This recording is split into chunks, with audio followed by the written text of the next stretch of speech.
Sow, un expert en communication et relations publiques. J'ai fait mes études en France, où j'ai ensuite travaillé pendant des années avant d'aller faire des missions de conseil, de formation et d'accompagnement en Afrique, et particulièrement en Afrique centrale, avant de revenir au Sénégal, où également j'accompagne des entreprises aussi bien publiques que privées dans la formation, dans le conseil et dans l'accompagnement, toujours dans le domaine de la communication et des relations publiques. Le pôle urbain de Diamniadio, en fait, c'est une ville. C'est un projet initié par le président de la République. Je vais même dire rêvé par le président de la République, Macky Sall, et qui est en train d'être réalisé. C'est une ville nouvelle, comme j'ai dit tantôt, située à 30 km de Dakar, qui va permettre de désengorger Dakar dans le cadre du redéploiement de l'activité dans le triangle Dakar-Thiès-Mbourg. Dans ce triangle-là, l'impuissance, c'est Diamniadio. Et c'est là que le président de la République, Macky Sall, est en train de créer une nouvelle ville qui devient une réalité. Ce n'est plus un rêve, c'est une réalité.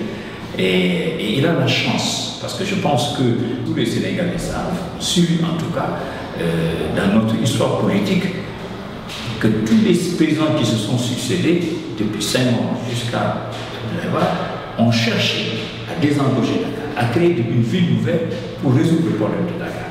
Mais bon, peut-être qu'ils n'ont pas eu la chance, mais en tout cas, ce qu'on constate aujourd'hui, c'est que le président Macky Sall, lui, il a la chance de réaliser cette ville, de réaliser cette nécessité, cette obligation, si on veut donner à Dakar, notre capitale, sa dimension de ville continentale qu'elle avait avant, et le positionner aussi comme une ville monde. Donc c'est dans ce cadre-là, dans cet esprit-là, pour désengorger Dakar, redonner à notre capitale une dimension de ville continentale, que ce projet est en phase de réalisation.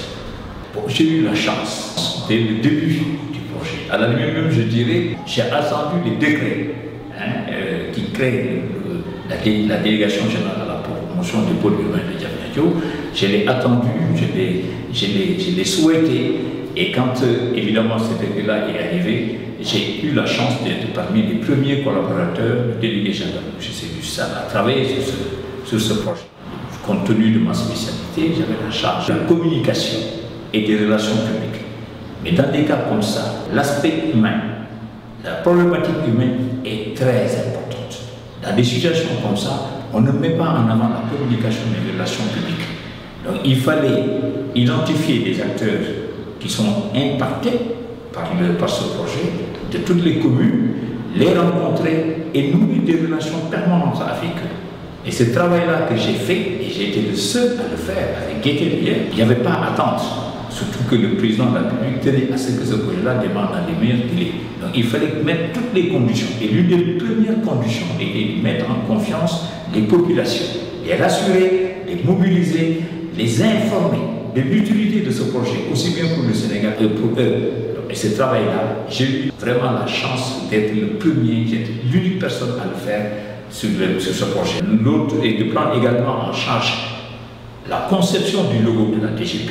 Évidemment, tous les supports de communication, les supports visuels, les films qui sont projetés pour présenter la DGP, non seulement je les ai conçus, mais j'ai même pris en charge le financement. Et je suis tellement impliqué que je ne pouvais pas attendre.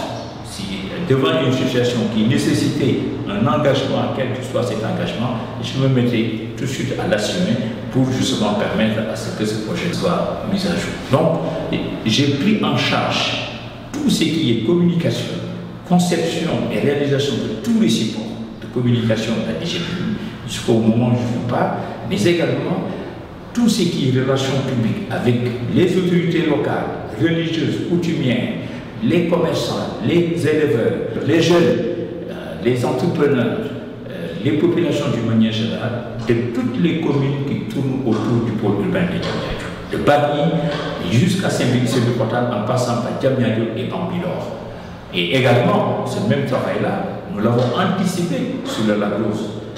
Nous avons rencontré les chefs de village, une chance de travail pour rassurer, pour l'informer, pour qu'ils soient déjà associés à ce projet. Parce que nous savons aussi que contrairement à Diamniadio, le lac Rose pouvait poser un certain nombre de problèmes, puisque c'était un endroit déjà qui était habité, qui était occupé, avec des établissements humains, villages, réceptif hôtelier, alors que le Diamniadio était un lieu peu ou pas habité du tout. Donc il était plus facile de faire ce travail d'approche, n'est-ce pas? Et nous l'avons fait, nous l'avons réussi. Et ce qui fait qu'aujourd'hui, d'ailleurs, on croise les doigts, en tout cas, il n'y a pas trop de bruit autour de ce projet. Et pourtant, je sais que les populations ont été un peu secouées.